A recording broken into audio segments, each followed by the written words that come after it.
Hello, मेरा नाम सोनिया है। मैं 23 साल की हूँ और सच बताऊँ तो इस उम्र में शरीर ऐसा हो जाता है कि खुद को आईने में देखकर भी मन ललचा जाए। मेरी कमर पतली है, कूल्हे थोड़े भरे भरे और चलते वक्त वो लय ऐसी आती है कि लोग पीछे मुड़कर देखते हैं। मेरे बाल लंबे हैं, काले, और जब मैं उन्हें खोलकर छत पर खड़ी होती हूँ तो हवा उन्हें उड़ाती है और मुझे लगता है जैसे कोई छू रहा हो। मेरी हंसी में एक मिठास है। लोग कहते हैं कि मेरी आवाज़ सुनकर दिल को सुकून मिलता है, लेकिन कुछ लोगों की आंखों में वो चमक आ जाती है जो कुछ और कहती है। मैं गांव की हूँ। हमारा गांव है भोला नगर, जहाँ खेत हरे भरे रहते हैं और शामें लंबी होती हैं। मैं अपनी कहानी खुद सुना रही हूँ, जैसे कोई सहेली बैठकर घंटों बात कर रही हो। ये कहानी थोड़ी लंबी है, धीरे धीरे चलती है, और इसमें वो सब है जो तुम सोच रहे हो, लेकिन वैसा कुछ नहीं होता जो तुम उम्मीद कर रहे हो। बस सुनते जाओ। हमारे गांव में एक पुराना तालाब है, बड़ा साफ पानी वाला, जहाँ गर्मियों में लोग नहाने जाते हैं, लेकिन लड़कियां कम जाती हैं क्योंकि रास्ता जंगल से होकर जाता है। मैं अक्सर शाम को वहाँ जाती थी, अकेले, क्योंकि मुझे उस शांति से प्यार है। पानी के किनारे बैठकर पैर लटकाकर रखती और सोचती रहती। एक शाम मैं वहीं थी, साड़ी का पल्लू हवा में उड़ रहा था। बाल गीले थे क्योंकि मैंने पैर पानी में डाले थे।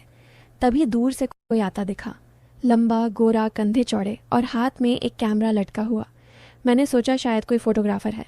वो पास आया और बोला, बहन जी, ये तालाब कितना सुंदर है, क्या मैं कुछ फ़ोटो ले सकता हूँ? मैंने ऊपर देखा, उसकी नज़र मेरे चेहरे पर थी, लेकिन थोड़ी देर के लिए नीचे भी गई। मैं मुस्कुराई और बोली, ले लीजिए, लेकिन सावधानी से, पानी गहरा है, कैमरा गिर गया तो निकालना मुश्किल होगा। वो हंसा। चिंता मत करो, मैं चीज़ों को अच्छे से पकड़ता हूँ। उसका नाम था विक्रम।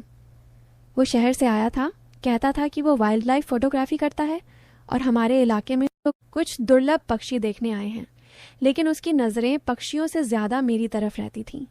वो रोज़ शाम को तालाब पर आता और मैं भी होती। हम बातें करने लगे।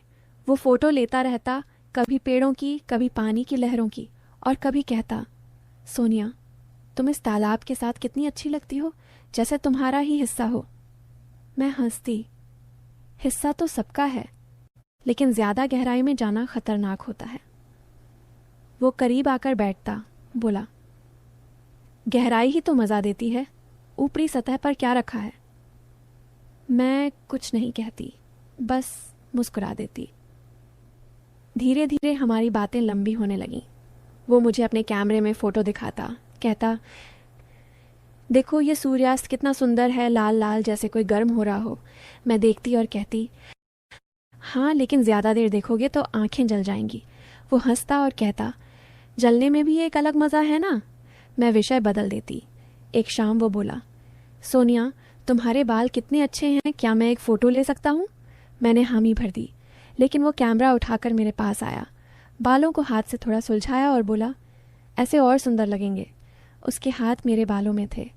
हवा चल रही थी और मुझे लगा जैसे कुछ होने वाला है, लेकिन वो सिर्फ फ़ोटो ली और पीछे हट गया। घर लौटकर मैं सोचती, ये लड़का क्या चाहता है। लेकिन अगली शाम फिर वहीं मिलना। अब वो मुझे अपने शहर की बातें बताता, कहता कि वहाँ रातें कितनी रंगीन होती हैं, लाइटें चमकती हैं, लोग देर तक जागते हैं।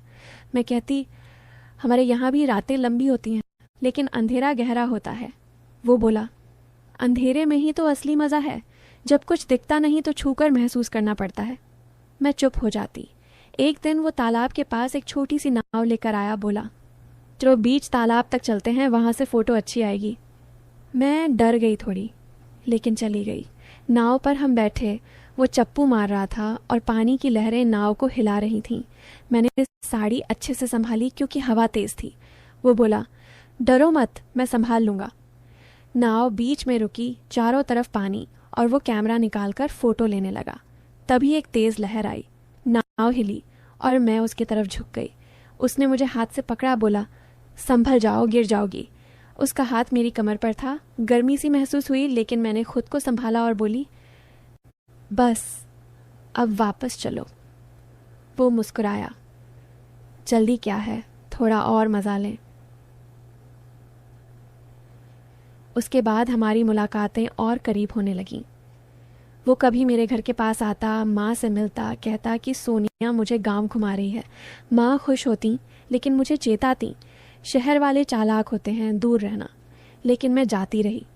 एक शाम तालाब पर बारिश शुरू हो गई, हल्की हल्की। हम एक पेड़ के नीचे खड़े हो गए। मेरी साड़ी गीली हो रही थी, चिपक रही थी शरीर से। वो मेरी तरफ देख रहा था, बोला, सोनिया तुम गीली लग रही हो, कितनी सुंदर।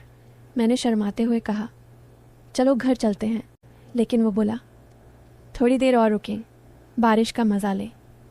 पानी की बूंदें मेरे चेहरे पर गिर रही थीं और वो एक बूंद को मेरे गाल से पोंछने को हाथ बढ़ाया, लेकिन मैं पीछे हट गई।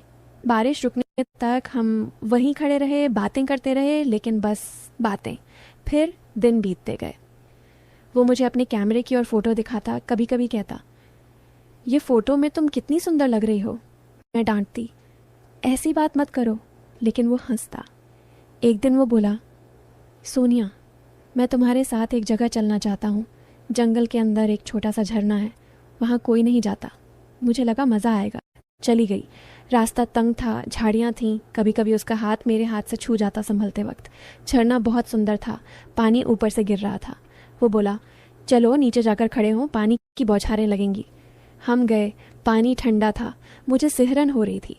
वो मेरे पास खड़ा था, बोला, कितना ठंडा है, लेकिन पास आओ तो गर्मी मिलेगी। मैं हंस पड़ी, लेकिन दूर रही। हम वहाँ घंटों बैठे, फ़ोटो लीं, बातें की, लेकिन बस इतना। समय ऐसे ही बीत रहा था। वो अब मेरे लिए छोटे छोटे गिफ्ट लाता, कभी फूल कभी चॉकलेट। कहता, ये तुम्हारे होठों जितनी मीठी है। मैं ले लेती, लेकिन कहती, मिठाई ज़्यादा खाओगे तो नुकसान होता है। एक शाम वो बहुत सीरियस होकर बोला, सोनिया मुझे तुमसे कुछ कहना है। मेरा दिल ज़ोरों से धड़कने लगा अब वो बात कहेगा जो मैं सोच रही हूँ। हम तालाब के किनारे बैठे थे, चाँद निकला हुआ था, पानी में चांदनी चमक रही थी। वो मेरे पास सरका, बोला, तुम्हारे साथ ये दिन कितने अच्छे बीते, लेकिन अब मुझे जाना है। मैं चौंकी, कहाँ? वो बोला, शहर वापस। मेरा प्रोजेक्ट ख़त्म हो गया, लेकिन उससे पहले एक सच बताना है। मैं रुक कर उसकी तरफ देखने लगी। वो बोला, सोनिया मैं कोई फ़ोटोग्राफ़र नहीं हूँ। मैं यहाँ तुम्हारे पापा के कहने पर आया था। तुम्हारे पापा और मेरे पापा पुराने दोस्त हैं। वो चिंता करते थे कि तुम अकेली बहुत घूमती हो, तालाब जंगल जाती हो, कहीं कुछ हो न जाए, तो उन्होंने मुझे भेजा कि तुम्हारी देखभाल करूं छुपकर। लेकिन मैंने सोचा, छुपकर क्या, खुलकर दोस्ती कर लूं। सारी फ़ोटो, सारी बातें, सब तुम्हें सुरक्षित रखने के लिए था। मैं तुम्हारा रक्षक था, कोई और नहीं। और अब मुझे खुशी है कि तुम इतनी समझदार हो कि किसी के बहकावे में नहीं आई। मैं पहले तो हैरान रह गई, फिर हंस पड़ी। बातें, सारे इशारे, सब एक बड़ा प्लान था मेरी सेफ्टी के लिए। वो जो छूना, पास आना, सब सिर्फ नाटक था कि मैं सतर्क रहूं। लेकिन असल में कभी कुछ गलत नहीं हुआ। अब विक्रम मेरा बड़ा भाई जैसा है। वो शहर गया, लेकिन अब भी फ़ोन करता है, पूछता है कि तालाब पर अकेले मत जाना। और मैं अब समझ